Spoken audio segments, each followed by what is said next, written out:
Visakha auto rickshaw కార్మిక సంఘం గౌరవ అధ్యక్షుడు.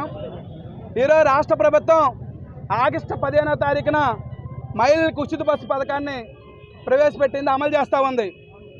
మేమేమి ఈ పథకానికి వ్యతిరేకం కాదు. ఈరోజు ఇటువంటి సంక్షేమ పథకాలు ఇంకా తెండి అవసరం అయితే. కానీ ఈరోజు రాష్ట్రానికి మేము ఆర్టీఓ చలాన పేరుతో, రోడ్ ట్యాక్స్ పేరుతో, ఈరోజు పెట్రోల్ మీద పన్నుల పేరుతో 56,000 కోట్ల రూపాయలు మేము ఈరోజు ఆదాయం సమకూరుస్తున్నాం. ఈరోజు ఎమ్మెల్యేల జీతాలకు కానీ, ముఖ్యమంత్రి గారి జీతాలకు కానీ మేము కష్టపడి కట్టే పన్నుల నుంచి ఈరోజు తీసుకుంటామన్నారు మీరు. అటువంటిది ఈరోజు మీరు తీసుకొచ్చిన వెల్ఫేర్ వల్ల, ఈరోజు ఫ్రీ బస్సుల వల్ల ఈరోజు ఆటో డ్రైవర్లకి పట్టలు కొడతా ఉన్నారు. ఇప్పటి వరకు 800 రూపాయల నుంచి 1000 రూపాయల ఆదాయం వచ్చిన వాళ్ళకి ఈరోజు 400 ఆదాయం వస్తూ ఉంది.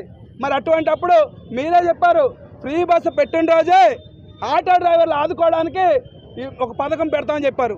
గత ప్రభుత్వం 10,000 ఇస్తే అది సరైనది కాదని చెప్పేసి యువకాలంలో నారా లోకేష్ గారు కాకి సెట్లు వేసుకొని మా స్టాండ్లకు వచ్చి ఏం చెప్పాడు, ఆయన మేము పెంచేస్తామని చెప్పాడు.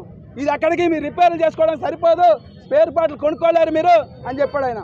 మరి 25,000 ఇస్తానన్న ఈయన ఇప్పటివరకు కనిపించట్లేదు. గత నెల రోజుల నుంచి ఆటో డ్రైవర్లు ఒక పూట కూడా తిండే పరిస్థితి లేదు. 400, 300తో బతుకుతూ ఉన్నారు. మేము అడగదలుచుకుంది ఏంటంటే, మీరు మంచి ప్రభుత్వం అని చెప్తున్నారు కదా, మరి మంచి ప్రభుత్వం అంటే పక్కనుండే తమిళనాడులో, పక్కనుండే కేరళలో, ఢిల్లీలో, ఈ పక్కనుండే పశ్చిమ బెంగాల్లో ఈరోజు వెల్ఫేర్ బోర్డు ఉంది.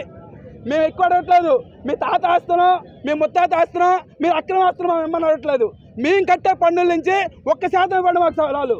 1% 56 బిల్డింగ్ వర్కర్స్కి వెల్ఫేర్ బోర్డు ఉంది, మాకెందుకు ఉండకూడదు?